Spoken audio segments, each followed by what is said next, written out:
नेपाल के रसुवा इलाके में ग्लेशियर बम के फटे हुए 30 घंटे से ज्यादा हो गए हैं और अभी भी 1000 से ज्यादा लोग लापता हैं, जिसमें से 500 से ज्यादा विदेशी हैं। उसमें भी सबसे ज्यादा भारत के पर्यटक हैं, जिन्हें बचाने के लिए रेस्क्यू ऑपरेशन चल रहा है।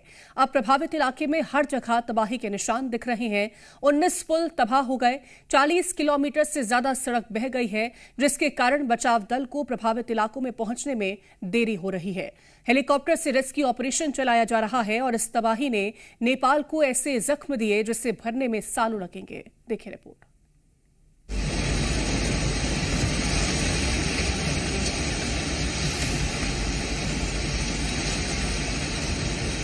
6 मीटर की ऊंचाई तक उठी फ्लैश फ्लड की इन लहरों ने ही बता दिया था कि नेपाल में तबाही कितनी बड़ी होने वाली है। 40 से 50 सेकंड के अंदर मजबूत पुल ताश के पत्तों की तरह बह गए। 1 मिनट के अंदर बड़े बड़े मकानों का वजूद मिट गया और 20 मिनट के अंदर गुलजार इलाका वीरान हो गया। जहां लोग हंस खेल रहे थे, वहां मौत का मातम पसर गया। ऐसा लग रहा था जैसे तिब्बत से आया ये पानी सब कुछ खत्म करने पर आमादा है। लोग अपनी आंखों के सामने अपने पड़ोसियों और रिश्तेदारों को पानी में बहते हुए देखने को मजबूर थे। आपको जानकर हैरानी नहीं होगी कि प्रकृति के इस प्रकोप के बाद यहाँ से 5000 लोग लापता हैं। ऊंचाई पर खड़े लोग डर के मारे चिल्ला रहे थे, लेकिन वो किसी को भी बचा नहीं पाए। फ्लैश फ्लड के साथ पानी का इतना तेज शोर था कि तमाम सीटियां बजती रही, लेकिन काल के गाल में समाने वालों तक को कोई चेतावनी पहुंची ही नहीं। नेपाल में महातबाही की गवाही देती इन तस्वीरों को जिसने भी देखा दहल गया। जान बचाने के लिए जंग लड़ी जा रही थी और जिंदगी हारती गई। पहाड़ से मलबा ऐसी बर्बादी लेकर आया कि आपदा के 30 घंटे बाद भी जिंदगी की तलाश जारी है। बर्बादी की लगभग सभी तस्वीरें मोबाइल फोन में ही कैद हुई।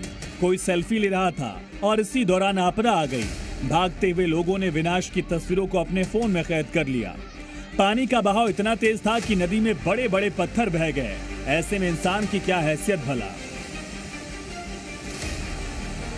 नेपाल में कल सुबह आई आपदा के बाद अब यहाँ अजीब सा सन्नाटा पसरा है। नेपाल में मिशन जिंदगी जारी है। ये देखिए बचाव दल किस तरह से बुजुर्ग दल को बचा रहा है। घायल हुए युवक को बचाव दल ने कंधे पर उठाया, सुरक्षित जगह पहुंचाया। नेपाल में अभी लगभग 10 हेलीकॉप्टर बाढ़ प्रभावित इलाकों और आसपास राहत के काम में लगे हैं, जबकि 20 हेलीकॉप्टर स्टैंड बाई पर हैं, जिन्हें जरूरत और प्राथमिकता के आधार पर अलग अलग इलाकों में भेजा जा रहा है। आपदा इतनी खतरनाक थी कि जो रसुआ घाटी शांत थी, वहां अचानक पानी आया, सब बहा कर ले गया। GLOF glacial lake out was flooding, जो कि अगल बगल के ग्लेशियर्स में जलवायु परिवर्तन के कारण छोटी छोटी कई झीलें बन जाती हैं। उन झीलों में जो पानी भरा, उस झील के बस्ट होने के कारण बहुत तेज बहाव हुआ और जिसके कारण कि नेपाल में आपदा आई। नेपाल में आई तबाही को लेकर अलग अलग थियरीज हैं। जानकार अपनी राय दे रहे हैं। माना जा रहा है कि अब इस पर विस्तृत रिपोर्ट से ही चीजों को सही तरह से समझा जा सकेगा।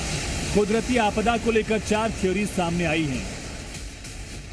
पहली थियरी ये कि इलाके में भीषण लैंडस्लाइड हुआ, इसके कंपन से ग्लेशियर का पहाड़ टूट पड़ा। दूसरा ये कि बर्फ चट्टान से लेंडे नदी का बहाव ठप हो गया, दबाव बढ़ने से नदी का प्राकृतिक बांध टूट गया।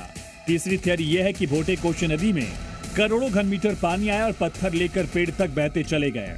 और चौथी थियरी ये है इलाके की भूगर्भीय स्थिति को लेकर बेहद कमजोर बनावट, जो पानी का बहाव झेल ही नहीं पाया।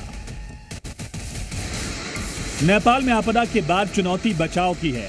जानकारी के मुताबिक यहाँ पर 5000 लोग लापता हो सकते हैं। इतनी बड़ी संख्या में लापता लोग और आपदा के 30 घंटे बाद भी खाली हाथ, ये वो आंकड़े हैं जो किसी का भी हौसला तोड़ दें। ब्यूरो रिपोर्ट, जी मीडिया।